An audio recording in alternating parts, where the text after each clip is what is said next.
The sting of the 4-needle in her left arm was a distant prick. Melinda felt herself being lifted with infinite care onto the hard plastic backboard, then secured with wide straps. The movement jostled her broken leg, sending a fresh wave of nauseating pain that momentarily cleared the fog. She cried out, her eyes flying open. Above her, through the gap between the buildings, she could see the dark rectangle of her broken window. For a heart-stopping second, she thought she saw a shape there, a silhouette against the dim light from her apartment, watching, those empty eyes. "He's there," she gasped, trying to point, her arm restrained by the strap. "The window. He's watching."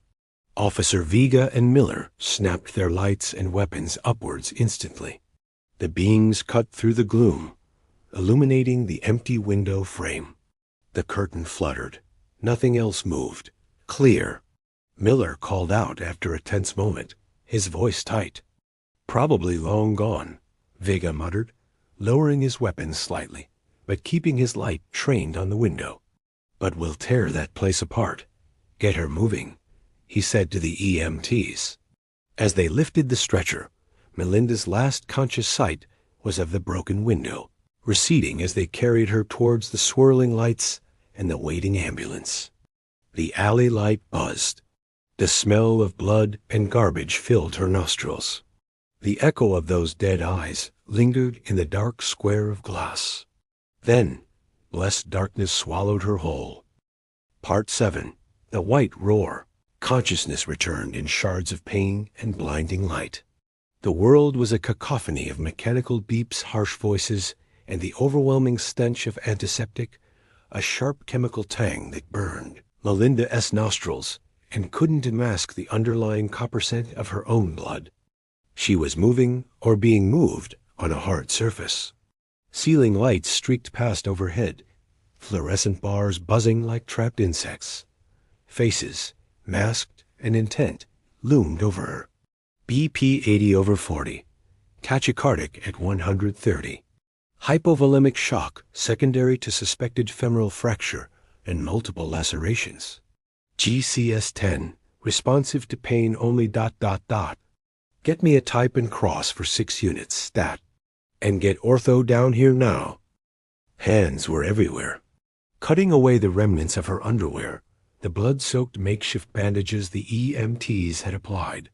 Cold wipes scrubbed roughly at the grime and blood on her face, her arms, her torso, stinging the myriad glass cuts. Something tight and plastic was around her neck, the cervical collar. Straps held her immobile on the backboard.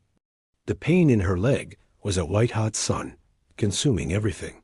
Her shoulder throbbed with a deep, sickening ache. Her wrists burned where the cord had bitten. Every touch, every movement of the gurney sent fresh jolts of agony radiating through her shattered body. Hands were everywhere. Cutting away the remnants of her underwear, the blood-soaked makeshift bandages the EMTs had applied. Cold wipes scrubbed roughly at the grime and blood on her face, her arms, her torso, stinging the myriad glass cuts. Something tight and plastic was around her neck, the cervical collar. Straps held her immobile on the backboard. The pain in her leg was a white-hot sun, consuming everything. Her shoulder throbbed with a deep, sickening ache. Her wrists burned where the cord had bitten. Every touch, every movement of the gurney sent fresh jolts of agony radiating through her shattered body. "Melinda? Melinda Aguilar? Can you hear me?" A woman's voice, firm but not unkind, cut through the din. A face swam into focus above her, dark eyes framed by surgical cap and mask, a penlight shining briefly into each of Melinda's pupils. "I'm Dr. Chun. You're in the A. You fell from a window. You're hurt, but we're taking care of you. Do you understand?" Melinda tried to nod, but the caller stopped her. A whimper escaped her cracked lips. Her throat was raw, parched. "Water, ... She rasped. "Not yet, honey," Dr. Chon said, her eyes already scanning monitors. "Soon. First, we need to stabilize you." "Did someone attack you? Before the fall?" The question punched through the fog, the shadow, the hands, the cord, the eyes. The terror surged back, cold and immediate, momentarily eclipsing the physical agony. "Yes," she choked out. "Carl Watts. He tied me ... He was in my room. He watched ... Dr. Chun's eyes flickered, a professional mask settling over any personal reaction. "Okay, Melinda. Okay. Police are here. They need to talk to you. But we need to get you stable first. Just try to relax. We're giving you something for the pain." A sharp prick in the back of her hand, the existing 4-line. A cool rush spread up her arm, a welcome wave washing through her veins. The roaring pain in her leg dulled, receding to a deep, insistent throb. The sharp edges of the world softened. The frantic beeping of the monitors seemed to slow, deepen. The harsh lights blurred into a diffuse, nauseating glow. The voices became muffled, distant echoes. But the images in her mind didn't soften. They sharpened. Flashes, disconnected and terrifying, erupted behind her closed eyelids. The dense shadow detaching from the closet darkness. The impossible strength pinning her down, the knee driving into her stomach. The coil of white cord glinting faintly in the moonlight. The terrifying calm in his wide, unblinking eyes as he looked down at her. Evil eyes. The silent silhouette watching her crawl from the bedroom doorway. The sickening crunch of glass as she plunged through the window. The empty black rectangle above as she lay broken, waiting for him to descend. She moaned, a low, involuntary sound of pure dread. "He's coming ... He'll find me ... He's not here, Melinda." Dr. Chun's voice sounded far away. "You're safe. The police are outside." Her hand rested briefly, reassuringly, on Melinda's uninjured shoulder. "Focus on breathing. In. And out ... The morphine pulled her deeper. The EOS receded further. But the phantom eyes watched from the darkness behind her eyelids. Dead eyes. Knowing eyes. "Melinda? Melinda Aguilar? Can you hear me?" A woman's voice, firm but not unkind, cut through the din. A face swam into focus above her, dark eyes framed by surgical cap and mask, a penlight shining briefly into each of Melinda's pupils. "I'm Dr. Chun. You're in the A. You fell from a window. You're hurt, but we're taking care of you. Do you understand?" Melinda tried to nod, but the caller stopped her. A whimper escaped her cracked lips. Her throat was raw, parched. "Water ... She rasped. "Not yet, honey," Dr. Chun said, her eyes already scanning monitors. "Soon. First, we need to stabilize you." "Did someone attack you? Before the fall?" The question punched through the fog, the shadow, the hands, the cord, the eyes. The terror surged back, cold and immediate, momentarily eclipsing the physical agony. "Yes," she choked out. "Carl ... Watts. He tied me ... He was in my room. He watched ... Dr. Chun's eyes flickered, a professional mask settling over any personal reaction. "Okay, Melinda. Okay. Police are here. They need to talk to you. But we need to get you stable first. Just try to relax. We're giving you something for the pain." Part 8. The Bone Center. The relative calm of the morphine haze shattered like glass. Hands gripped her shattered right leg, not gently. A wave of nausea so intense it felt like her stomach was trying to crawl up her throat, washed over her, as the bone ends grated together. "Hold her. Steady." A male voice barked. Melinda's eyes flew open. A new face loomed over her. Older, male, bespectacled, wearing a green surgical cap and a look of intense concentration. An orthopedic surgeon. 2 nurses braced her hips and upper body with grim determination. The pain, momentarily muted, exploded back with vengeful fury as the doctor manipulated the grotesquely angled limb. It wasn't just pain.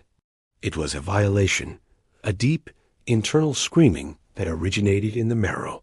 She screamed, a raw, guttural sound that tore at her ravaged throat, echoing off the tiled EI walls. Almost ... got it ... The surgeon grunted, his forehead beaded with sweat. He applied relentless traction, pulling the shattered ends of her tibia and fibula back into rough approximation. Melinda felt the sickening scrape of bone on bone deep within her flesh. Her vision whited out. She arched against the restraints, against the hands holding her down, a wild animal caught in a trap. The cardiac monitor shrieked in alarm, tachycardia spiking. Pulse 150, BP dropping. Lidocaine, 4-push, now. Keep her still. A new different burn joined the symphony of agony in her hand as another drug hit her system. It did little for the deep, grinding torment in her leg, but it took the edge off the overwhelming panic, the feeling of her heart trying to hammer its way out of her chest. She sagged back, gasping, tears streaming hot and unchecked down her temples. The surgeon worked swiftly now, applying a bulky plaster splint that encased her leg from ankle to knee, the wet plaster radiating a surprising warmth that did nothing to ease the deep, throbbing ache within. Temporary measure, the surgeon muttered, wiping his hands on a towel a nurse offered. Needs OR, pins, probably tomorrow. Get her typed and crossed. She's lost a lot of blood. X-rays for the shoulder and skull stat. Keep her stabilized. He glanced at Melinda, his expression unreadable behind the glasses. Tough kid. Then he was gone, moving to the next crisis. The flurry of activity continued. Cold metal plates were slipped beneath her for X-rays. The machine whined and clicked above her. More cold wipes. The cervical collar was finally removed, replaced by careful palpation of her neck.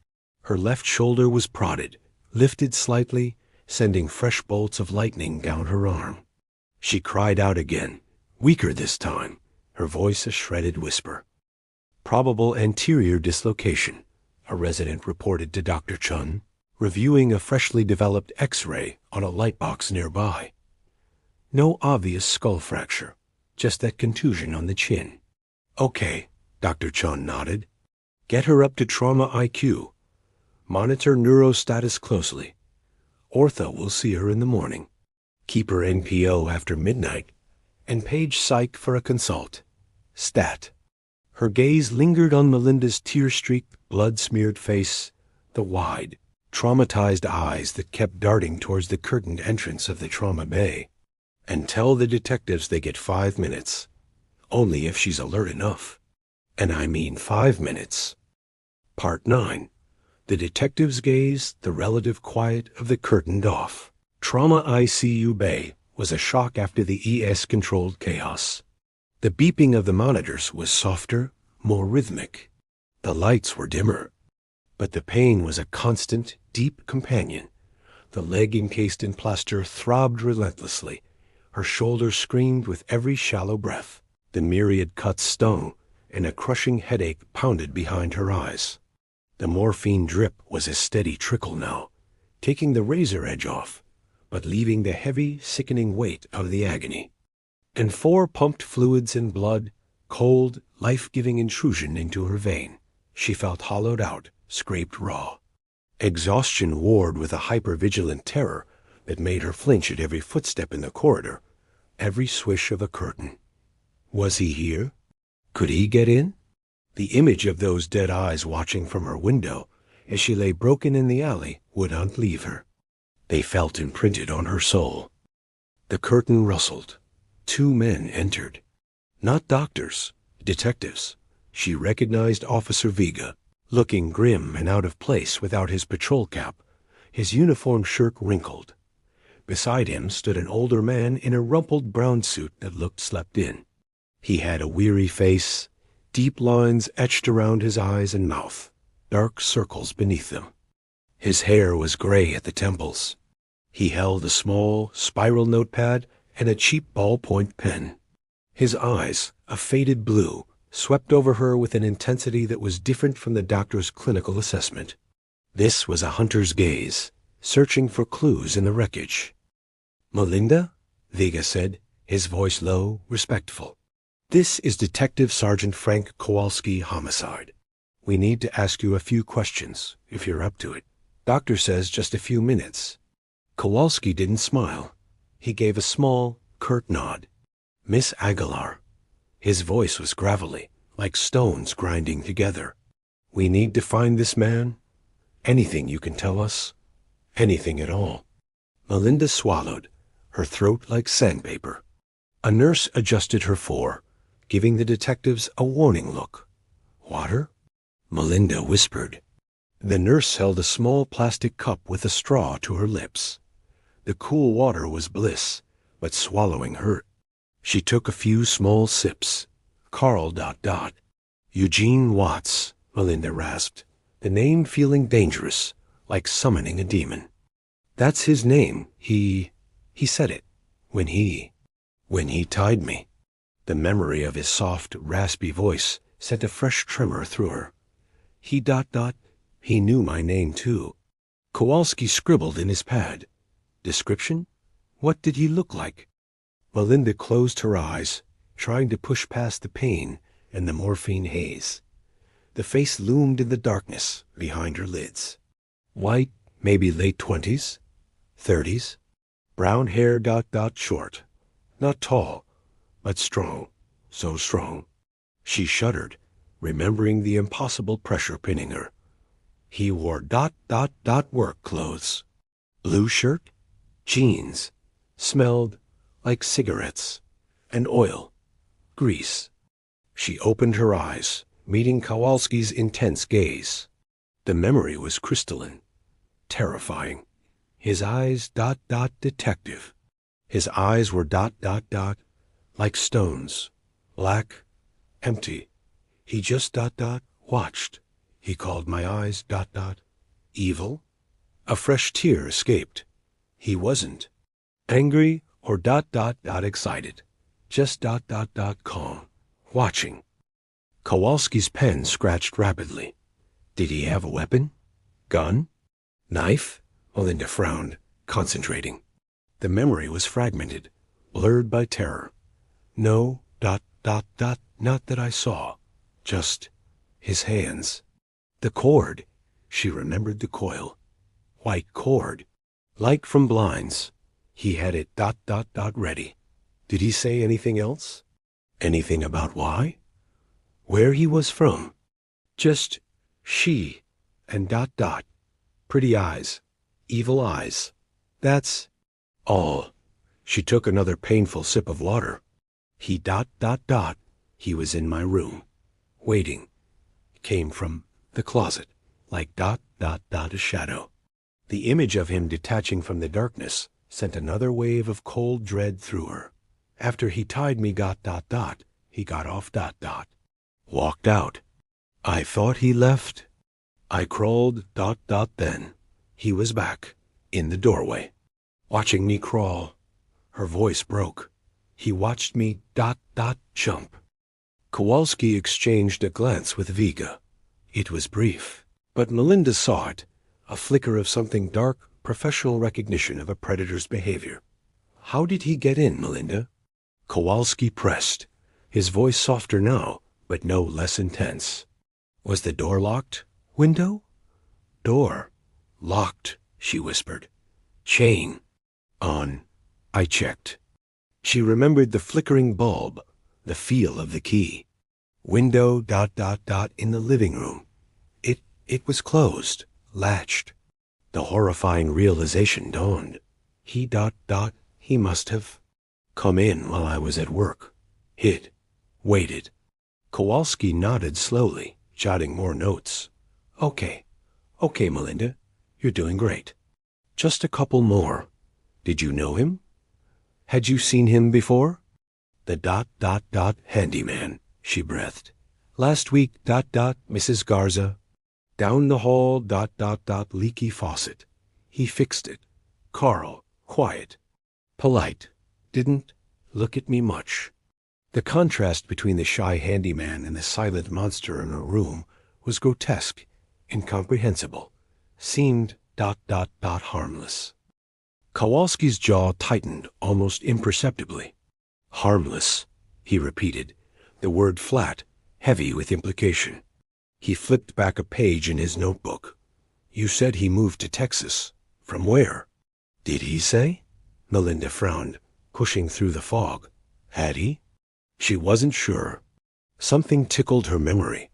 A fragment of conversation overheard? Or just the cadence of his voice? He talked a little. Different. Not Texas, I think. North, like Michigan? Or? It was vague, elusive. Igon single quotes no. Maybe. Exhaustion crashed over her. The effort of speaking, of remembering, was immense. The pain surged back, demanding attention. Her eyes fluttered closed. That's enough, the nurse said firmly, stepping forward. She needs rest. You need to go. Kowalski snapped his notebook shut. Thank you, Melinda. You've been incredibly brave. We'll post an officer outside your door. You're safe. He didn't sound entirely convinced. His eyes lingered on her for a second longer, taking in the pallor, the bruises, the plaster cast, the raw terror still etched on her face. Then he turned and followed Vega out, the curtain swishing closed behind them. Safe? Melinda wasn't sure she'd ever feel safe again. The dead eyes watched her from the shadows of the dimly lit room. She could still smell the cigarettes and oil. Part 10. The apartment of shadows Detective Kowalski lit a cigarette, inhaling deeply as he stood in the oppressive heat of Melinda Aguilar's ransacked apartment. The sour smell of stale cigarette smoke fought with the faint, coppery tang of blood near the broken window, and the underlying mustiness of neglect. The flickering alley light cast long, distorted shadows through the shattered pane. Crime scene techs moved with silent efficiency, dusting for prints, laying down numbered markers, taking photographs that flashed like lightning in the gloom. The air crackled with a grim, focused energy. Place is clean, Sarge, Officer Vega said, his voice tight. He'd changed into a fresh uniform shirt, but his eyes were shadowed. Too clean. After the jump, he must have come back in, wiped down. No prints on the window latch, the door handles, nada. Bedroom's a mess, but only from her struggle. He gestured towards the rumpled sheets, the overturned lamp on the floor near the bed. No sign of forced entry on the front door. Chain was latched from the inside when we breached. He came in through that window. Vega pointed to the living room window, now a gaping maw covered temporarily with plywood from the outside, glass shards still littering the floor and alley below. Pried the latch somehow, quietly, expertly. Kowalski walked slowly through the small space. Living room. Cheap, worn furniture. A small TV. The dining table where Melinda had sat drinking water before her world ended. Kitchenette. Spotless, impersonal. He paused at the bedroom doorway. The scene was visceral. The indentation on the bed where she'd lain. The faint scuff marks on the linoleum near the door where she'd started her agonizing crawl. He could almost see it, the terror, the desperate, painful progress towards the window, the shadow watching. Found this under the bed, a CSI tech said, holding up a small, clear evidence bag. Inside was a short length of thin, white synthetic cord, identical to the piece still embedded in Melinda Aguilar's swollen wrists, now bagged in the hospital evidence locker. Cut ends, matches the ligature. He left it. Kowalski took the bag, holding it up to the weak light. Souvenir? Or just didn't care, he murmured. Where's the rest of the roll? Not here, Vega said. Check the kitchen drawers, under the sink, everywhere. He took it with him. Or ditched it. Kowalski moved to the closet. The sliding door was still slightly ajar, just as Melinda had described. Inside, it was mostly empty. A few dresses hanging, some boxes on the shelf. He shone his flashlight into the corners, along the baseboard. Nothing seemed disturbed. The perfect hiding place for a patient predator. He imagined Watts standing there, silent, breathing shallowly, waiting in the darkness for hours. The thought sent a chill down his spine despite the heat. He watched her, Kowalski said, more to himself than Vega. He walked back to the living room, stopping near the broken window. He looked down into the alley. Henderson's dropped flashlight was gone, collected as evidence, but the dark stain of Melinda's blood on the concrete was stark under the CSI lights, a Rorschach blot of violence ending near the dumpster. He could see the spot where she'd lain, where she'd crawled. He watched her crawl, watched her break the glass, watched her jump. He turned, his gaze sweeping the apartment, landing on the bedroom doorway again. He watched her suffer. It was part of it for him, the control, the observation. He watched her, Kowalski said, more to himself than Vega. He walked back to the living room, stopping near the broken window. He looked down into the alley.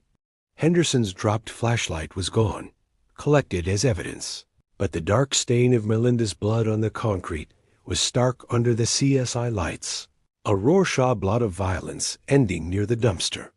He could see the spot where she'd lain, where she'd crawled. He watched her crawl, watched her break the glass, watched her jump.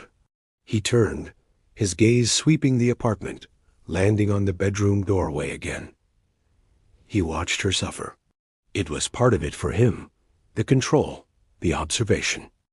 Evil eyes, Vega muttered, repeating Melinda's description. Psycho, Kowalski grunted. He pulled out his notebook, flipping to his earlier jottings.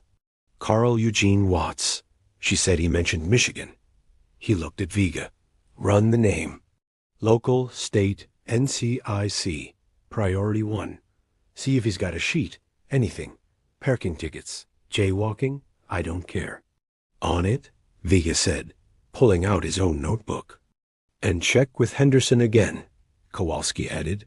See if he saw anyone leave the building around that time. Back alley, front, fire escape. Anyone. He knew it was a long shot. Watts moved like a ghost. A uniformed officer appeared at the apartment door. Detective? Got the landlord. He's downstairs. Nervous as a cat. As he walked out, his eyes caught a small framed photo on Melinda's dresser, miraculously undisturbed. A younger Melinda, arm around a smiling teenage girl, Luz, presumably. Bright eyes full of life, utterly unaware of the darkness that had stalked her sister in this very room just hours before. Kowalski's jaw tightened. He'd seen evil before, but this calculated, motiveless predation, this watching ... it felt different. It felt colder. He pulled another cigarette from his pack as he descended the stairs. Vega was already on the radio in the hallway below, his voice urgent. Dispatch. Request NCIC. Check on Carl Eugene Watts.